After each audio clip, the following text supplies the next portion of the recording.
So, started a new series today. I am not sure I'm going to continue this series.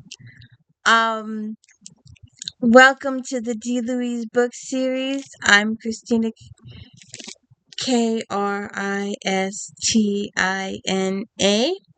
This is where we read books, talk about books, no special effects, no theme music, none of that fancy stuff going on here.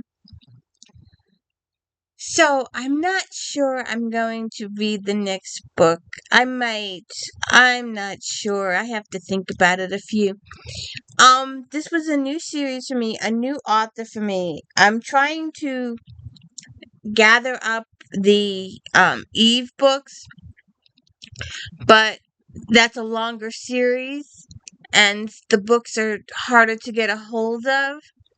This is a shorter series as of yet as it stands now. And these books were easier to get a hold of, so I thought I would give it a try. And this is about Kendra, who used to be blind but gains her sight, and she's really good at detecting the minuscule details, walking into a room and noticing that a carpet's been changed when 20 people walk through the room and didn't notice a single thing about the carpet. It looked the same as the rest of the room. But she came in and she could smell the difference, the chemicals different. It was different. So this guy, Adam Lynch, comes to her in the beginning. And their interaction in the beginning is creepy. It was made me very, very uncomfortable. I put the book down for a few days. Then I decided to come back to it, so then it got a little bit better. She gets a little close to him, but conversationally close, not anything other close. And so, and all her stuff with her patients could be excluded. But I guess that's part of the fact that Johansen is just trying to show Kendra's occupation, her real occupation. So Adam comes to her and says, "Your pal Jeff is missing, and you need to help me find your pal Jeff because I've heard that you are really, really good at this detecting stuff."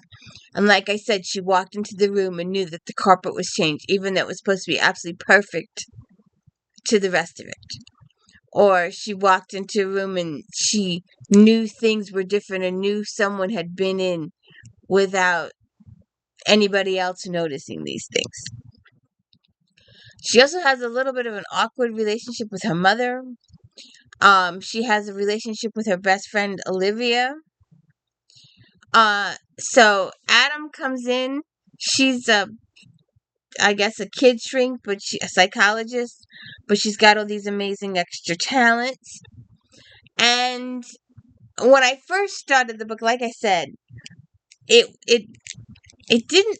I was just like I said, the first couple chapters made it uncomfortable.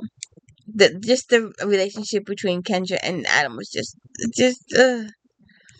So then I put it down, and then I came back to it, read a couple more chapters. I'm put it down. Read a couple more chapters. Like, all right, whatever. So it took. Now my normal read is a few hours, depending on the situation. Am I going out the next day? Do I want to know how it ends before I go out? Am I really into it? Am I enjoying said book? So the fact that this took me 4 days tells you something. And that I kept I'd read a chapter, play some solitaire, read a chapter, play some solitaire. You had your, and another thing that I mentioned in my notes before I got to the end, because I said, the one thing I like about Patterson's books is that every chapter is a different POV. Johansen and several other authors will do the different POVs in the same chapter. Big extra wide space between the two paragraphs, and it'll be a change in POV. I like that Patterson gives the person their own chapter. Even if it's just a paragraph, they get their own chapter. But Johansen doesn't do that, so the POVs change inside the chapter. And I've never really been comfortable with that, but that's how it goes. So, her friend Jeff is missing, and Adam works for the State Department, maybe, and he's got these connections all over the place. And Jeff worked for the FBI. So Adam takes her to the FBI office, explains what she discovered at the crime scene. They check it out. She was correct. Someone is, besides the fact that Jeff is missing, there is a serial killer out there. Someone is killing these people. And the regular police are not putting it together, but the FBI has put it together that these people, while they were killed, they were all dying anyway of this toxin. And even when it's explained at the end, I didn't get it. It was a little too complicated for me. It was just, I couldn't understand what was going on. They kept talking about, these people being sick, and these people had this condition that was fatal, and they were all killed in different stages. It was like you took 10 people. It was never really explained, or at least maybe I missed it, but it was let's just pick a number of 10. That's not the real number, but let's just pick a number of 10. And all these people got infected on day 1. I'm not really clear on how they got infected, but they got infected. That was not really explained. And so the first victim was killed on day 2 or 3. So she had very, very minor moots of the thing, and unless you were looking for it, you weren't going to find it. And then the next guy was killed, let's say, day 5, 6. And his condition was a little more advanced than the last one. And then the next one was killed on day 8 or 9, and their condition was a little more advanced. And you see, every time someone is killed a little further out, their condition is a little more advanced. It was a scientific experiment of some kind. It was a weapon. What do they call it? A chemical agent to be used during war, supposedly. And it was really and all these minute details, all these extra details that Kendra provides, and all this extra stuff that happens to them, because Adam and Kendra finally go on a little adventure, sort of, kind of, like adventure day 1, and then maybe conversations for day 2 or 3, and then something on chapter 4. And it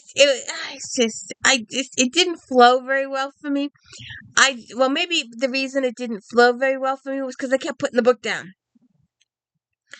And I was saying, when I started writing my little synopsis, I was a couple of chapters from the end, and I was like, I'm waiting for a twisty turn to be someone on the inside.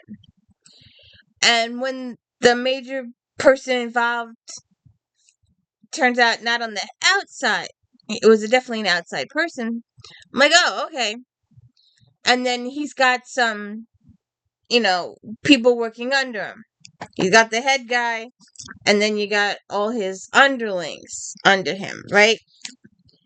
And they're like close to solving the case, and they're capturing all these people, and they're gathering up all this evidence, and people are getting shot at the end, and like, shut up, I don't want you to reveal the truth, bang, you're dead. And like on the last page, you get your inside person reveal. I wasn't sure if it was going to happen, but you get your inside person reveal, and it wasn't who I expected. But it's just, I don't even know how to explain it properly.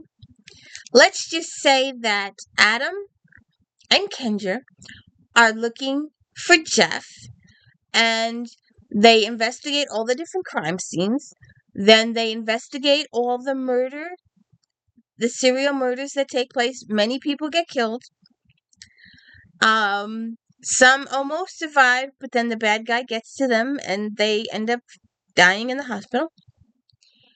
It just, there's twisty turns. There's a lot of layers to this thing. Like I said, I'm trying to sum this up for myself and I'm having a hard time. Alright, so Adam and Kendra are looking for Jeff, but they're also looking for a serial killer. And it happens that it's not just one killer. There's multiple killers here.